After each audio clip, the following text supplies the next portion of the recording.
Bonjour les amis, vous êtes avec les Gilets jaunes constituants en Pays de l'Uropoix.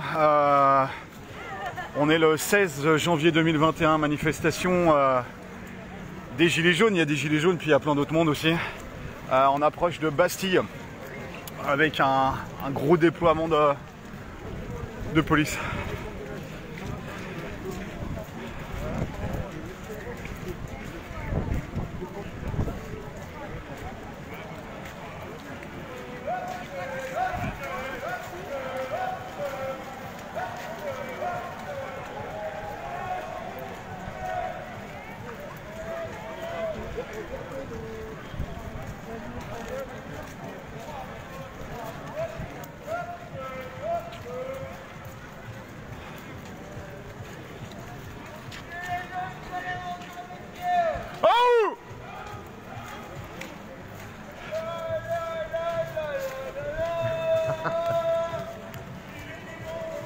Ouais, j'en viens.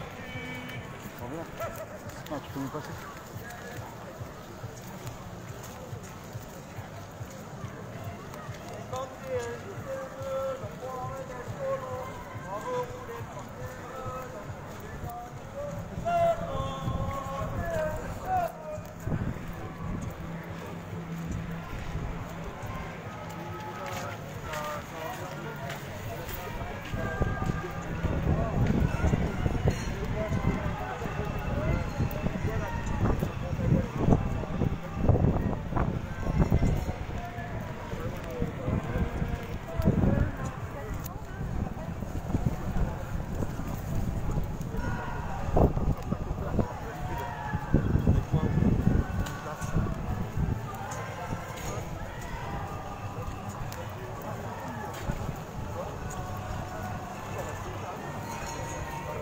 Lettre contre l'avoir.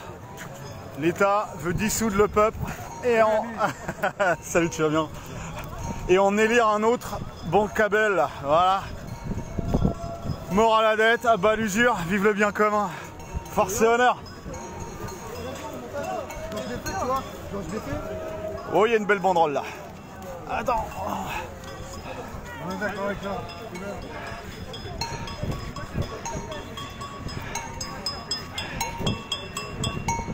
On est bien les gars là. Non nouvel ordre mondial, à bas la dictature sanitaire, mondialiste et les banquiers. Bah tout est dit hein. Eh bah vas-y, t'es en direct.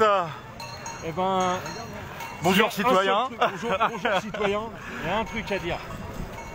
La connaissance. Ouais. Le savoir. La connaissance. C'est ça la richesse aujourd'hui. Ne plus faire confiance aveuglément aux politiques, aux médias, aux syndicats, etc.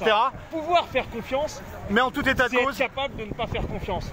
C'est-à-dire que aujourd'hui on se retrouve divisé avec deux sortes d'idéologies. Les gens qui font confiance à tout le monde, n'importe comment, et on se retrouve dans des situations un peu catastrophiques, et les gens qui font confiance à personne et qui pensent que c'est le libéralisme, chacun pour sa gueule, etc. Ces deux extrêmes-là nous amènent dans un truc merdique. Donc c'est pour ça que je parle de la connaissance. Parce que le savoir, la connaissance, la culture, les livres, le cinéma, la connaissance, ce que nous a amené Prométhée, ça, c'est indispensable aujourd'hui pour sortir de ce bordel. Et c'est pas l'argent. C'est pas l'argent. L'argent, c'est un outil. t'aurais un film allez, deux films à nous conseiller. Il y en a trop. La planque. Allez, deux. La planque, c'est des gilets jaunes qui montent dans un ascenseur social en panne. Des gilets jaunes qui parlent de leurs conditions de travail. Ça s'appelle La Planque. De leur précarité, ouais. Et c'est fait bien avant qu'on ait nos gilets. D'accord, et ça c'est sur YouTube? Ouais, en streaming, tout ça, ça se trouve. Ça s'appelle La Planque. La Planque, c'est des braqueurs qui vont braquer la BCE. Et le braqueur, la Banque Centrale Européenne. Ouais, il a un sac LVMH dans les bras, le mec. Et son sac, là, LVMH, il le porte et il va braquer la BCE. Et il y a des mecs en gilet jaune qui sont en train de parler de leurs conditions de travail, de la CAF, des galères, de leurs problématiques. Ce qu'on connaît tous plus ou moins sur les ronds-points. Ouais. Et La Planque, ça s'appelle La Planque. Ouais. Et ça se trouve, voilà, faites vos recherches, les gars. En DVD, n'importe où, en streaming. Ok, un autre film, allez. Un autre film, il y en a tellement là, c'est dur, mais... Allez, dans un autre genre, qui n'a rien à voir. Ali Zawa. À quoi? Ali Zawa. Ok, Ali Zawa. Sur des bidonvilles à Casablanca. Et un troisième film, parce que du coup... Les tontons flingueurs? Ah ouais, ça c'est une base.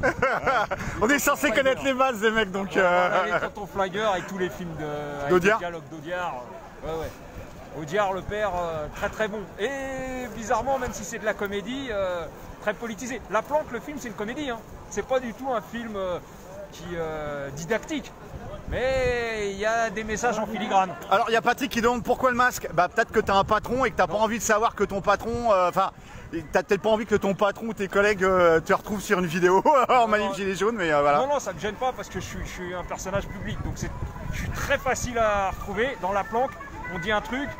La porte la mieux fermée, c'est celle qu'on peut laisser ouverte par rapport à ce braquage de la BCE. La porte la mieux fermée, c'est celle que tu peux laisser ouverte. Putain. Si chez toi il n'y a rien à péta, il n'y a pas besoin de serrure. Donc moi j'ai rien à cacher, au contraire. Mais je caille, alors j'ai des moon boots, j'ai des gants. Ah t'es bien équipé hein, honnêtement. Et j'ai froid, je suis frileux, donc forcément je me cache la gueule. Mais le masque par contre sanitaire et tout ça, très honnêtement, ouais, ça me casse les couilles. Ça, ça casse les couilles à beaucoup de monde. Je respecte ceux qui veulent le mettre, il n'y a pas de problème. Mais de là à l'imposer à tout le monde, aux gamins, non. Imposer des trucs, déjà ça fait chier. Déjà, qui coince chez moi. Après, je comprends qu'on est dans une société, si on veut vivre tous ensemble, il y a des règles, des machins, des trucs. Mais cette règle-là, elle me paraît absurde. À moi. Après, il y a des gens pour qui ça correspond à un besoin d'être masqué. D'être rassuré, surtout parce qu'on vit dans la peur. Mais on vit dans la peur depuis longtemps. C'est pour ça que j'ai fait ce film La Planque et que tous ces trucs-là m'intéressent. Parce que, si tu veux, le problème de la peur, c'est ça c'est l'outil de la manipulation des masses. La peur d'être au chômage, la peur d'être en mauvaise santé, la peur d'être marginalisé, d'être écarté du groupe, la peur de l'autre, de vieillir, la peur de la mort, la peur de l'autre, la peur permanente. La peur permanente. Et à partir du moment où on terrorise un individu, on en fait ce qu'on veut. Ce qui me plaît, moi, dans nos gilets et dans ce qu'on fait, c'est qu'on fait la manifestation, la démonstration, qu'on n'est pas encore terrorisé. Encore. Ça fait 2 ans que... Voilà, ils peuvent se la mettre bien profond, ils se l'humectent bien, ils se la roulent, ils se la mettent bien profond la peur. Parce que ils ont tout fait en fait pour nous faire peur. Ils ont éborgné les collègues, ils nous ont gazés, ils nous ont nassés, matraqués, pas mal d'emmerdes juridiques, d'amendes, d'ATD directement, etc. Des prisonniers politiques, bien sûr.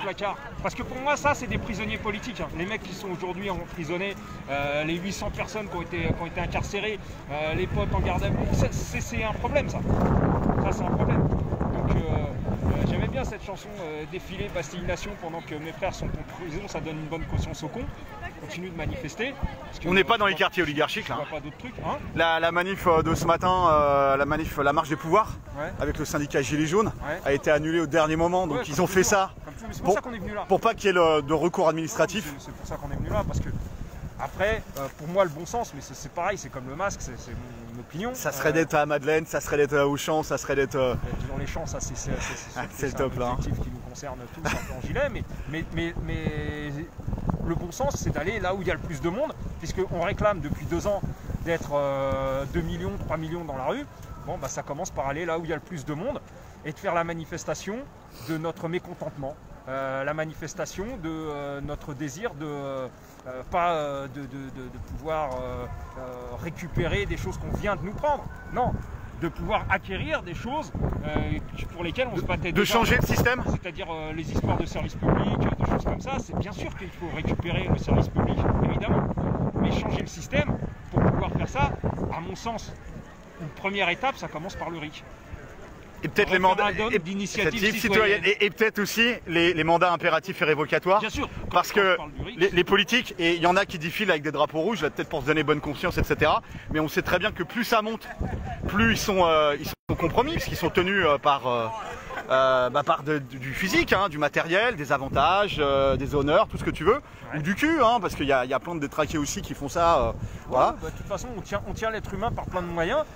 On le maintient par ce que j'expliquais tout à l'heure, la peur, mais on le tient aussi par la corruption, par l'argent, le cul, les honneurs, le pouvoir. Les jours d'honneur, tu vois, le fion de hamster là. Non, mais même le pouvoir, c'est-à-dire qu'à un tout petit niveau, déjà si tu te retrouves dans une position où tu as le pouvoir de faire quelque chose ou de l'interdire, qu'est-ce que t'en fais de ce pouvoir?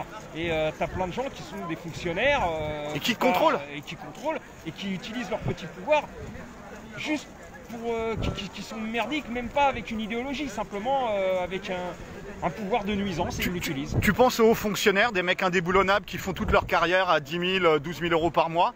Et eux, pour passer ce plafond de verre et pour accéder après les grandes écoles, ils sont obligés de faire allégeance à l'OTAN, à l'Union européenne, à tout ce qui est en dehors du peuple, en fait, où on n'a pas notre souveraineté. Souveraineté, c'est être libre et en capacité de faire des choses, d'agir. Le peuple, on est souverain, c'est l'article 5, je crois, de l'article de la Constitution 58. On est souverain, mais on passe via les représentants politiques. Donc on est pieds et poings liés par rapport à nos représentants politiques, qui viennent tous de... Bah c'est clair, c'est de l'ENA, c'est très consanguin, ils se marient entre eux. Ils ont une même vision du monde, carriéristes d'ailleurs. Ils choisissent, pile ou face, droite, gauche, voilà. Si on veut se débarrasser du « il », c'est-à-dire l'idée qu'on va nous reprocher d'être comme étant un raccourci, etc. Si on veut se débarrasser de ça, il suffit simplement de voter, pour utiliser ce truc-là, voter pour des idées. Nos lois. Voter pour des idées, pour des lois.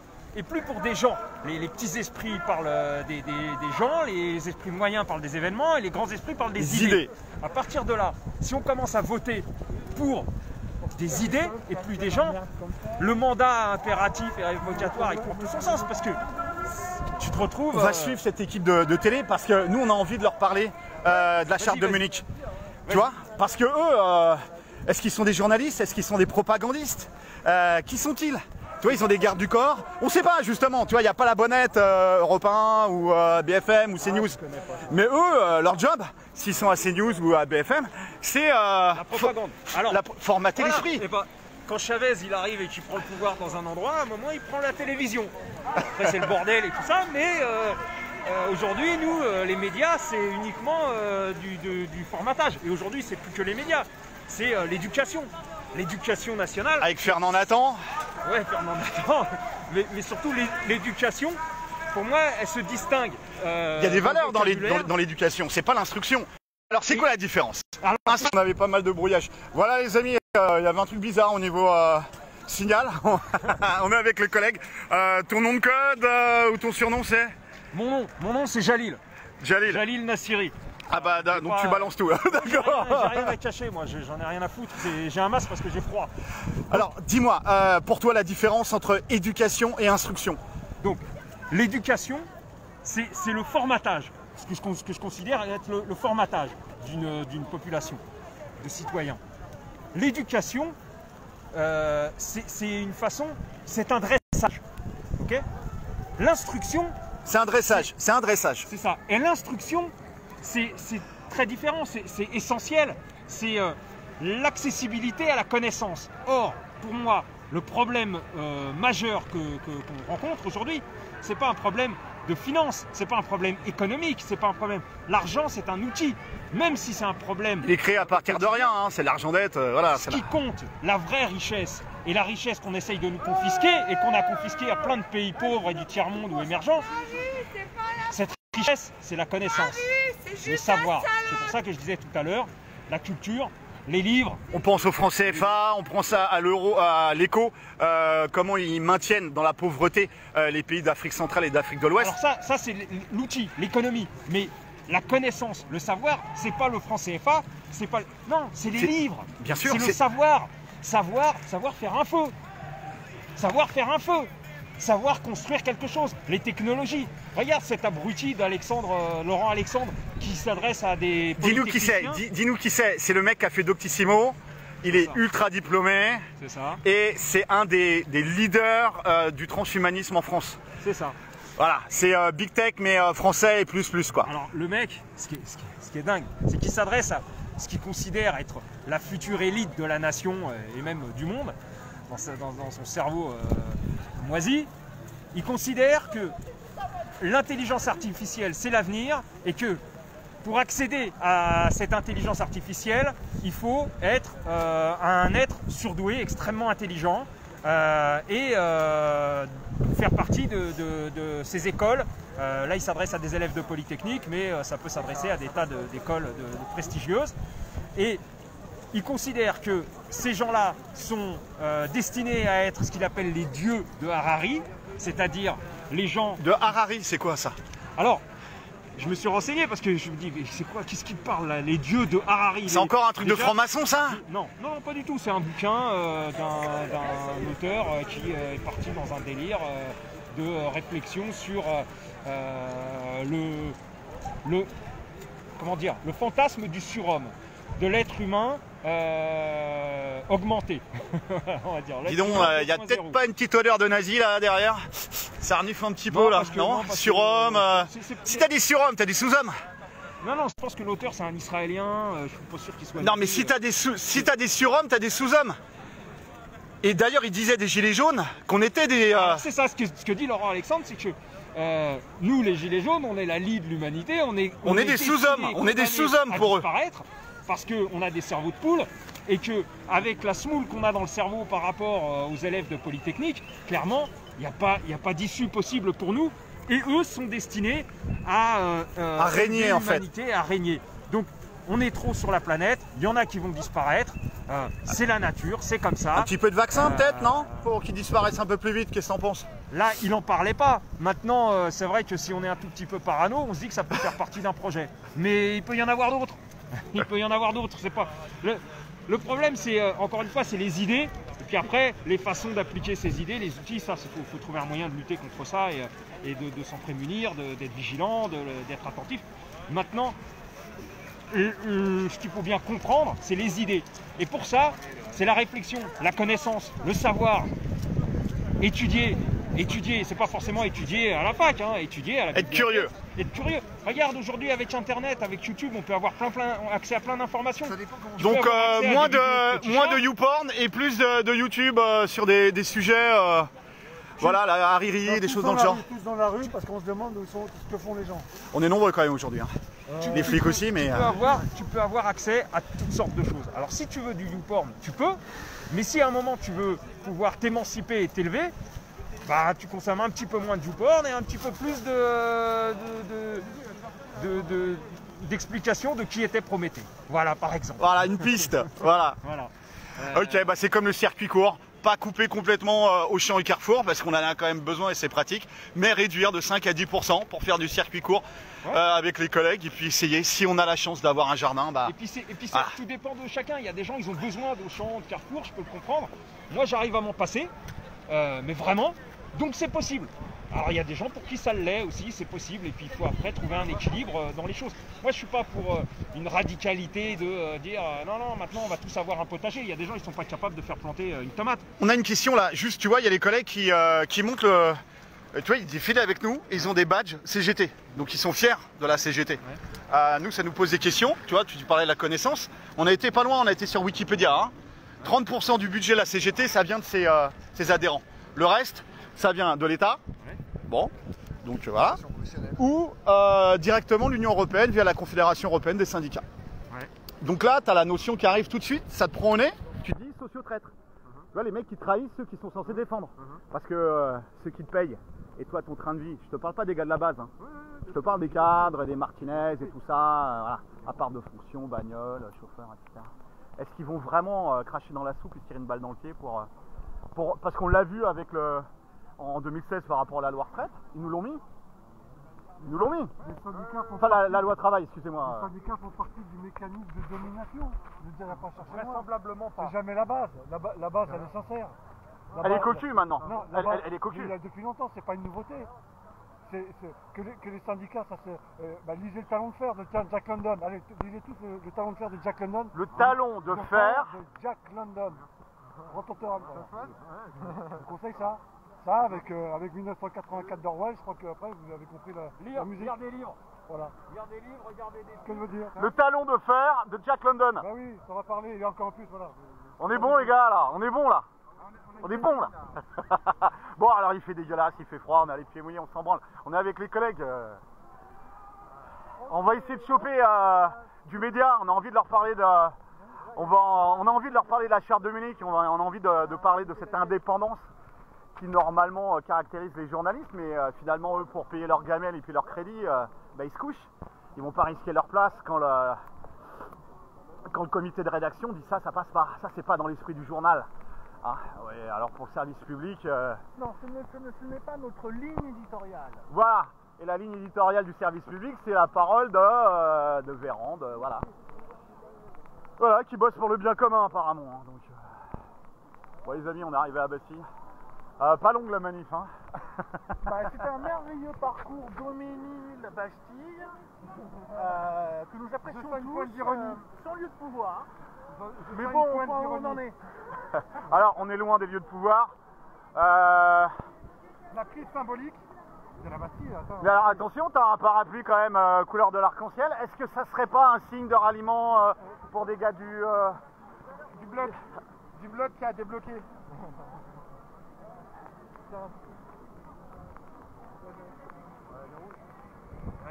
Ah, les collègues veulent dérouler une banderole, c'est bien ça.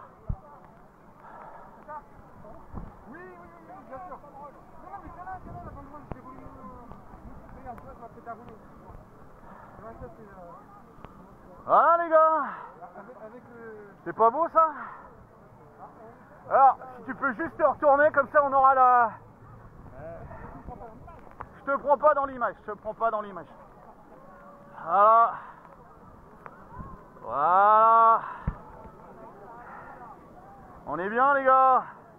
Non au nouvel ordre mondial. À bas la dictature sanitaire, mondialiste et les banquiers. Force et honneur les amis, on lâche rien. Bon, on reprendra tout à l'heure.